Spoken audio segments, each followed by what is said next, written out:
Hey you guys, welcome back to the C is for Class, and I am Cameron, and today we are doing a hot topic. So the hot topic today is femgays, and does the gay community have a problem with that? So I got started on this topic because a long time ago, not too long time ago, my friend and I were having a discussion. He was telling me how he described one of his gay friends as femme, and his friend took great offense to that. So we were discussing it like, I don't know why he would do that. Like, why was he getting so out of character? Why was he getting so upset about that? Like, there's nothing wrong with being femme. And it made me think. It made me think and question, and does the gay community have a problem with being femme? Is being femme a negative thing? And is it something to be avoided and be ashamed of? And we're gonna get down to that.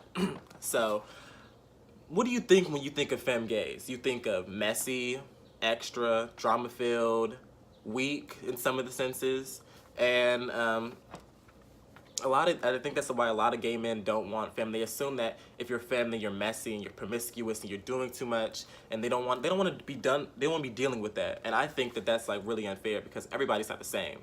And then we as men are just conditioned to think that everything that is feminine is weak and wrong, and that we shouldn't be like that, and that we gotta push ourselves as far away from that as possible. And I think that leads to a lot of toxic masculinity, a lot of hypermasculinity, and especially it's weird in the gay community just because like we live in such a flamboyant community that is based on acceptance and self-expression, and to think that we have people among us who don't want us to express that within our own community is a little bit baffling. And then when you go on Grindr, Jacked, and for those of you who don't know, Grindr and Jacked are gay dating apps. They are quote unquote dating apps, although the majority of gay people on there are looking for sexual encounters and hookups. Not me! And of course, everybody has their own profile and a bio. And in their bio, you can see a lot of people say, no femmes, mask only. They don't want feminine guys even messaging them, which is a little weird to me because, like, you know, I know someone's gonna argue it's preference. It's preference. It's what I prefer. Of course. But on a dating app like Grindr or even Tinder, you have the opportunity to pick who you interact with. Someone who clicks on you, if you're not into them, you just don't respond. If they keep messaging you, you block them and move on. And even even on Grindr, you have no blacks, no Asians, no Indians, like whites only, or there are people who are specifically looking for blacks only. Like, even that is I'm a little iffy on that because I feel like it's like borderline jungle fever, and it's like a fetish, and I don't want to be anybody's fetish. So it's just like, yeah, you have your preference, but you can always just not choose not to respond. So there's no need to like exclude or advertise that I do not want you, and that's that. And then I've noticed that a lot of times that we kind of idolize, you know, trade and DL. Like, there's always people commenting, oh yeah, when I leave the trade's house, or when the trade hits me up, or me leaving the DL's house. And it's apparent to me that a lot of gay men want other gay men who don't appear gay. And for those of you who do not know, DL stands for down low, so it is a gay man who is gay, but is not yet out of the closet. And then trade is a man who is gay, but does not look gay. So if you saw him, you'd think he's a straight guy.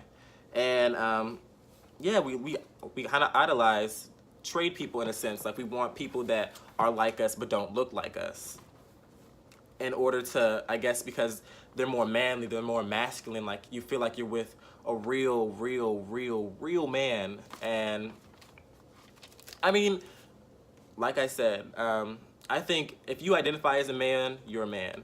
And regardless if you wear makeup, if you do drag, if you're feminine, if you're super masculine, or if you're in between, then you're still a man. And like, I've even had experiences where I was hanging out with a guy and he was just like very adamant, like, oh yeah, you're masked, right? You're a top, right? We're gonna get into that in a second. And it was just like, we hung out and I was like trying to, like, you know, I was talking a little bit deeper than usual. I was standing up straight more. I was, you know, just being really laid back, trying to give off this. I'm not super feminine, but I'm also not super masculine. I'm kind of like, you know, in between. Some days, you know, I'm You know, some days I'm, and then some days I'm not, you know. So, and the next point I want to get into is sexual position. So, for those of you who do not know, there are tops, bottoms, and verses. And those are sexual positions. And they are what they sound like. So, the person who, if you're a top, you're the person, you're on top, you are doing the penetration. If you are a bottom, you are on the bottom and you are getting penetrated. And if you are a verse, you do both.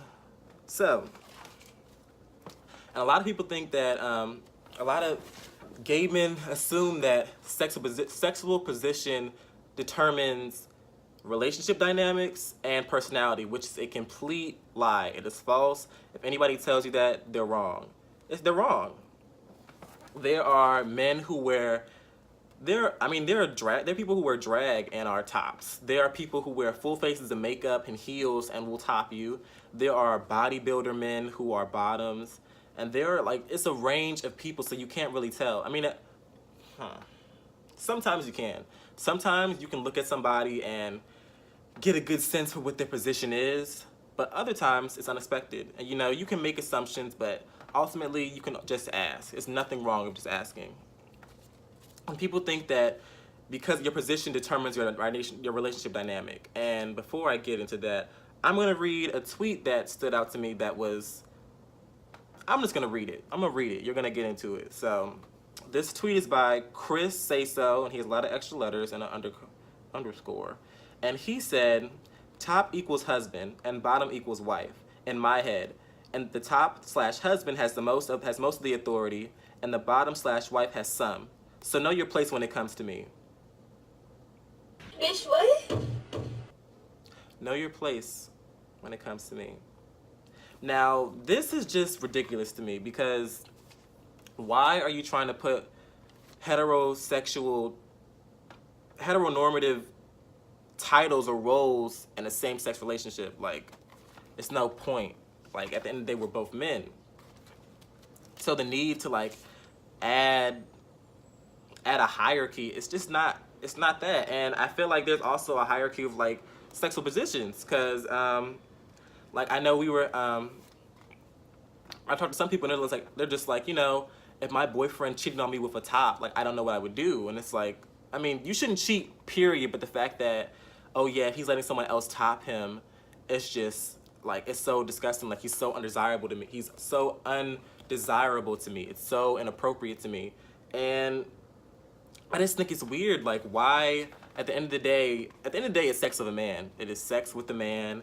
You can't change it. It is what it is. You're having sex with a man. We're all doing the same act, just in different positions, different roles, different times and space.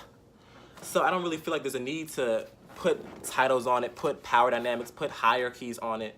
You are what you are, and it's okay. There are some bottoms who are very bossy, and there are some tops who are very submissive. It can happen. It can happen. So I just want to say this video. Oh my God, I need to get my words together. So I just want to say that this video is not geared to attack or demean anybody or even change anybody's mind. It's just food for thought. So you can have your preference. You can do what you want to do. What happens between you and your significant other in the bedroom is your business. It is none of my business. I'm not gonna be there, hopefully. So I'm not gonna judge you. But have your preference, do what you wanna do. But, you know, maybe think about why you have that preference and where it's coming from. And with that being said, I'm gonna put this video to an end. So I want to thank you guys for watching and tuning in. My name is Noel. Please like, comment, and subscribe. You can follow me on social media, on Snapchat, Twitter, Instagram. I'll put it all in the area. I will put it all in the area. And lastly, you can also email me at thecisforclass@gmail.com, and you can email me video ideas, so topics that you want to see.